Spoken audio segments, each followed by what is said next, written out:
Hello friends, welcome to engineering studies age. इस video में हम कवर करेंगे योजना मैगजीन 2021 जनवरी एडिशन का एनालिसिस। सबसे पहले बात करते हैं योजना मैगजीन के बारे में। यह बेसिकली एक गवर्नमेंट अप्रूव्ड मैगजीन है जिसका कंटेंट गवर्नमेंट ऑफ इंडिया की तरफ से प्री अप्रूव्ड होकर आता है। इसी वजह से यूपीएससी पॉइंट ऑफ व्यू से यह मैगजीन बहुत ही इम्पोर्टेंट है। तो आज का सेशन बहुत ही इन्फॉर्मेटिव होने वाला है, तो वीडियो को बिल्कुल भी स्किप मत कीजिएगा, बने रहिए अंत तक हमारे साथ। तो चलिए स्टार्ट करते हैं वीडियो। देखते हैं कौन कौन से आर्टिकल्स इम्पोर्टेंट है। तो ये है मार्क किए हुए आर्टिकल्स जो हम कवर करेंगे, बाकी आर्टिकल्स इम्पोर्टेंट नहीं है। पहला आर्टिकल है डेमोक्रेसी, पॉलिटी एंड गवर्नेंस, जो कि मेंस जीएस पेपर 2 में कवर होता है। नेक्स्ट आर्टिकल है successful endeavour in space by doctor K Sivan. यह article GS paper 3 science and technology sub topic space के पॉइंट ऑफ व्यू से बहुत इम्पोर्टेंट है। Fiscal federalism, again GS paper 2 polity में यह टॉपिक कवर होता है। पब्लिक हेल्थ एंड इनोवेशन, इस आर्टिकल में कोविड-19 और कोविड-19 वैक्सीन के रिलेटेड इंफॉर्मेशन दी गई है। GS paper 3 science and technology sub topic biotechnology में ये बहुत इम्पोर्टेंट है। बात करते हैं अगले आर्टिकल की, infrastructure development. Again GS paper 3 सब टॉपिक इंडियन इकोनॉमी के लिए टॉपिक बहुत इम्पोर्टेंट और इन्फॉर्मेटिव है। अबाउट आवर बुक्स आर्टिकल में द ग्रेट इंडियन वुमेन्स के बारे में आर्टिकल है, यह जो जीएस पेपर 1 हिस्ट्री में पूछा जा सकता है और बहुत ही इम्पोर्टेंट है। So let's talk about Indian agriculture. जैसे कि हम समझाते हैं, इंडिया की पॉपुलेशन 1.3 बिलियन यानी कि 130 करोड़ है, जो कि दुनिया की पॉपुलेशन की लगभग 17.9% है। एग्रीकल्चर द रोड अहेड, इस आर्टिकल में हम देखेंगे हमें एग्रीकल्चर सेक्टर में क्या क्या डेवलपमेंट करनी चाहिए, क्या क्या चैलेंजेस है, और हमने अभी तक एग्रीकल्चर सेक्टर में क्या क्या अचीव किया है। जीएस पेपर 3 के पॉइंट ऑफ व्यू से ये आर्टिकल बहुत ही इम्पोर्टेंट है। एग्रीकल्चर टेक्नोलॉजी रिलेटेड बहुत सी जानकारी आपको इस आर्टिकल में मिलेगी। डू यू नो में आपके लिए एक स्पेशल इशू है, द पेरिस क्लाइमेट एग्रीमेंट, जो कि इस साल बहुत चर्चा में रहा है। इसलिए चांसेस है कि मेंस एग्जामिनेशन या प्रीलिम्स में इस पर एक क्वेश्चन पूछा जा सकता है। एग्रीकल्चर द रोड अहेड, इस आर्टिकल में हम डिस्कस करेंगे कि एग्रीकल्चर सेक्टर में करंट चैलेंजेस क्या क्या है, उस चैलेंजेस को कैसे ओवरकम करना है, और एग्रीकल्चर सेक्टर में फ्यूचर में क्या क्या डेवलपमेंट्स हम कर सकते हैं। You will be surprise to know that India possess करता है 11% ऑफ ग्लोबल एग्रीकल्चर, और इसके साथ ही India rank second in world agriculture production. चलिए नीचे कमेंट करके बताइए कौन सी कंट्री पोजेस करती है first rank in the agriculture production in world. क्या वो चाइना है या फिर है USA? Let me know in the comment box. अब जानते हैं इंडिया के एग्रीकल्चर प्रोडक्शन ग्रोथ के बारे में। 2001 से 2019 तक इंडिया के agriculture GDP growth 101 billion US dollar से बढ़कर 459 बिलियन यूएस डॉलर्स तक बढ़ चुकी है। लेकिन इसके साथ ही इन 20 सालों में वर्कफोर्स भी 60% से लेकर 42% हो गई है। फिर भी हमारा एग्रीकल्चर प्रोडक्शन दिन ब दिन बढ़ता ही जा रहा है। जैसे कि आप देख सकते हैं, फूड ग्रेन प्रोडक्शन है 297 million tonne, horticulture production 31 million tonne, eggs production 103 million tonne, poultry production 4 million tonne, milk production 188 million tonne, and fish production है 13 मिलियन टन। अब बात करते हैं फ्यूचर चैलेंजेस की। पिछले 70 सालों में इंडिया की पॉपुलेशन 376.32 मिलियन से 1.3 बिलियन तक बढ़ चुकी है, यानी कि लगभग 40 करोड़ से 130 करोड़ तक हो चुकी है। इस इंक्रीजिंग पॉपुलेशन के साथ अर्बनाइजेशन भी बढ़ रहा है, लैंड अंडर एग्रीकल्चर कम हो रही है और भी कई चैलेंजेस है, जैसे कि food and nutritional security, increasing demand of diversified agriculture commodities. इनके अलावा declining soil health, low nutrient content, droughts and floods due to climate change. In India, out of total cultivated land, 62% land is rain-fed. According to UNICEF, India ranks 10th among countries with highest number of underweight children and 17th among highest number of stunted children in the world. ये साफ दर्शाता है कि India malnutrition से लड़ने में असफल रहा है। इन चैलेंजेस को ओवरकम करने के लिए एग्रीकल्चर प्रोडक्शन इंक्रीज करना आवश्यक है, जैसे कि इंडिया को land productivity 4 times, water productivity 3 times, labour output 6 times increase करने की तरफ कदम बढ़ाने होंगे। लेकिन इसी के साथ ही low carbon emission, no ecological footprints, doubling farmers income, इन गोल्स को भी अचीव करने की तरफ ध्यान देना आवश्यक है। ये गोल्स भी अचीव करने होंगे, तभी हम फार्मर्स को गरीबी से बाहर निकाल पाएंगे और उनको उनके प्रोड्यूस का सफिशिएंट रिटर्न भी दे पाएंगे। तो ये बात हो गई फ्यूचर चैलेंजेस की। अब बढ़ते हैं टेक्नोलॉजी इनोवेशंस की तरफ। Several molecular breeding products have been commercialized in the field successfully, and farmers are taking advantage of this technology in rice, wheat, maize, chickpea, and groundnut. But cotton, the first biotic crop, has brought the Indian cotton production at the top level in the world. तो molecular breeding क्या है? Basically, crops are improved their production are enhanced through genomics, assist the breeding, and now through CRISPR-Cas9. CRISPR-Cas9 means clustered, regularly interspaced, short palindromic repeats associated protein 9. CRISPR-Cas9 is a unique technology that enables geneticists and medical researchers to edit parts of genome by removing, adding or altering sections of DNA sequence.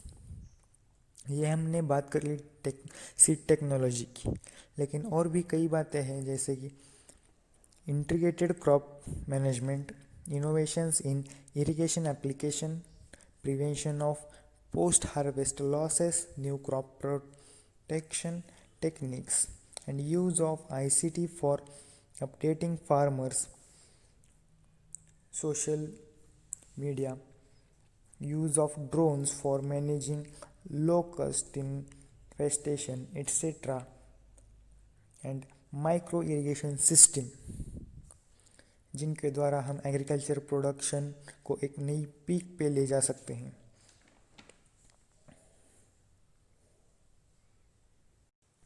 Now let's talk about investment in research and development.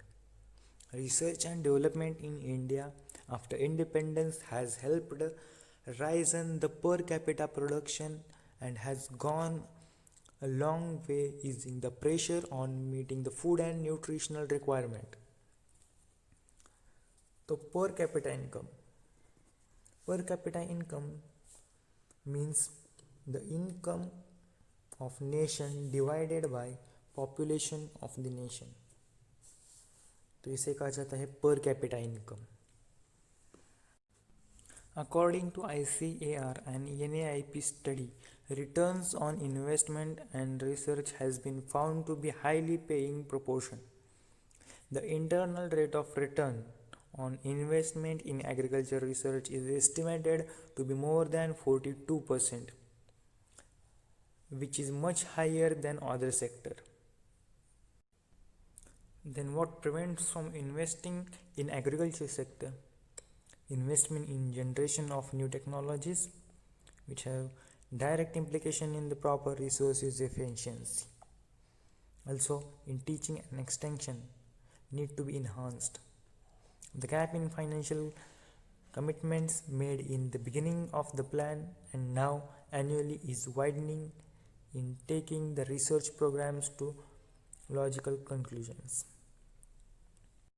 Now let's move to our next article, Paris climate agreement. यह article बहुत important है तो बिल्कुल भी skip मत कीजिएगा। तो देखते हैं क्या है पेरिस क्लाइमेट एग्रीमेंट।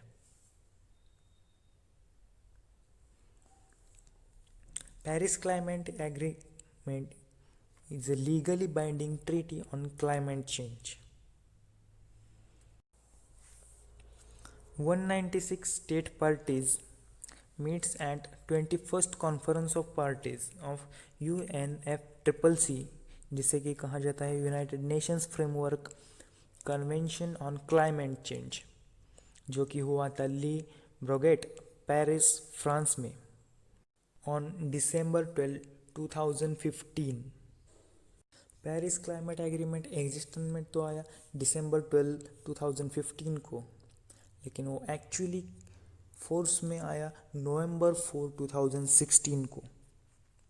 अब देखते हैं पेरिस क्लाइमेट एग्रीमेंट्स के गोल क्या क्या है। First, to limit global warming below 2 degree Celsius. This should be done by reducing greenhouse gas emission as soon as possible, ताकि मिड सेंचुरी यानी कि 2015 तक हम क्लाइमेट न्यूट्रल वर्ल्ड अचीव कर सके, जिसमें ग्रीन हाउस गैस इमिशन और anthropogenic emission में सही बैलेंस बना सके। पेरिस क्लाइमेट एग्रीमेंट के अंतर्गत हर कंट्री को रेगुलरली रिपोर्ट करना पड़ता है कि क्या स्टेप्स लिए गए हैं सस्टेनेबल डेवलपमेंट की तरफ, क्या कंट्रीब्यूशन दिया गया है जिसके कारण ग्लोबल वार्मिंग कंट्रोल में आ सके। अब हम बात करते हैं पेरिस क्लाइमेट एग्रीमेंट कैसे वर्क करता है।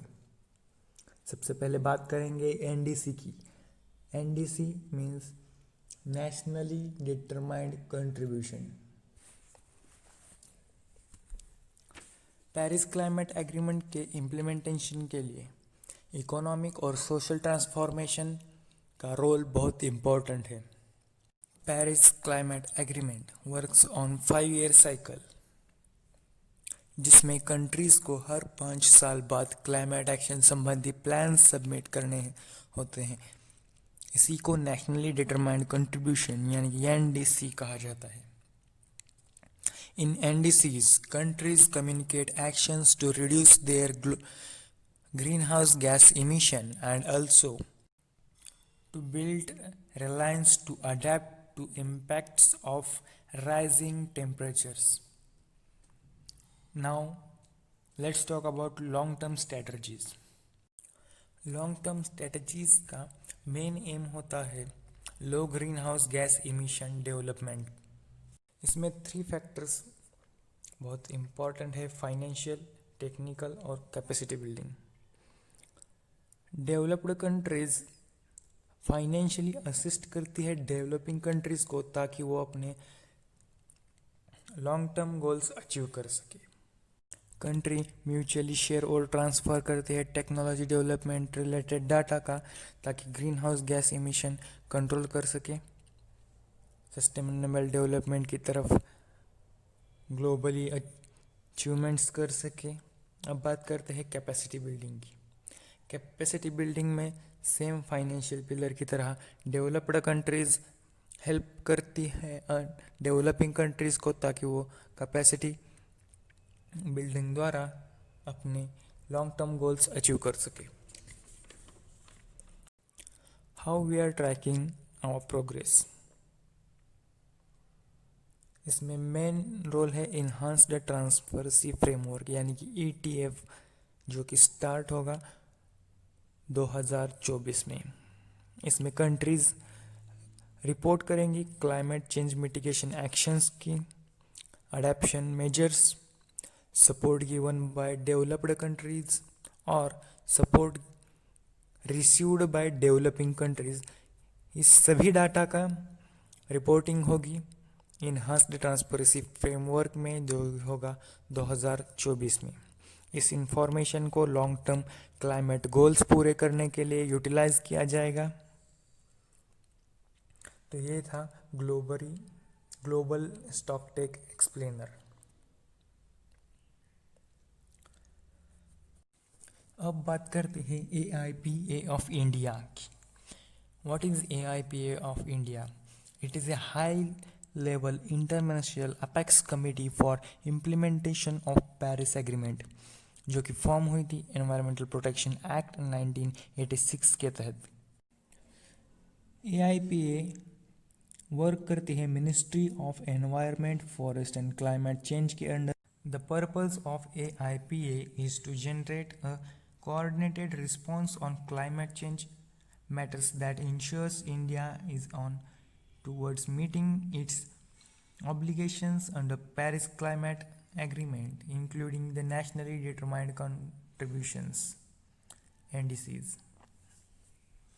इनके अलावा AIPA फॉर्म करती है various policies and programmes related to domestic climate change, और AIPA ऑल्सो रेगुलेट करती है इंडियन कार्बन मार्केट को। So that's about all for today's lecture. आशा करता हूँ आपको बहुत कुछ सीखने को मिला होगा।